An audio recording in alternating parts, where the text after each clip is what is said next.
Hello, my name is Sarah Cledwin. This week it's come up for me a lot, different kinds of spiritual practice. I've been talking to lots of different groups of people about spiritual practice. One of the things that I do with my one on one work with clients is really help them to identify spiritual practices that they may already be doing and to help amplify those so that they can live from that deep centered place that is unique and vital and alive for them. So, as I ask my clients, I wonder for you if there's anything that you do in your daily routine or on a regular basis that when you're done with it helps you feel more yourself, more centered, more alive, more grounded. Just take a moment to think of any activity at all that you do on a regular basis that helps you feel like that when you're completed. Now, I would say that this activity in your life is operating as a spiritual practice, that it brings you deeply into yourself.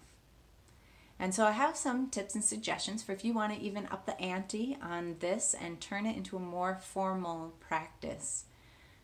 One of the things that I do at the beginning of a spiritual practice is to set an intention or to open the space.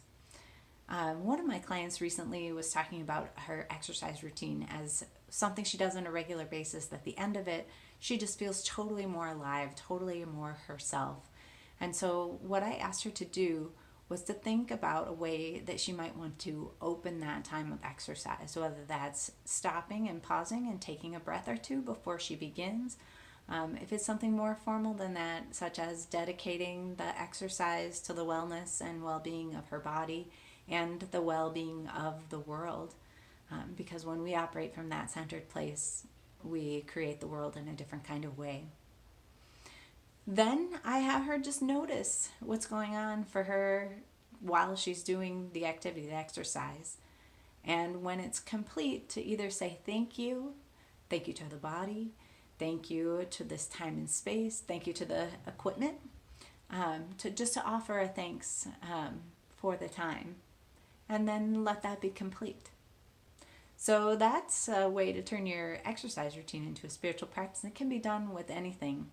What I tell people is that anything at all can be a spiritual practice.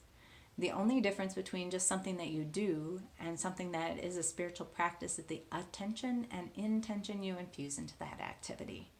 So in this case, the exercise, by bringing a little more attentive awareness and intention to the beginning, to the end, and spending the time during the exercise just being aware and noticing, it can change the whole experience and even amplify that feeling of being more centered and grounded and alive when you're complete.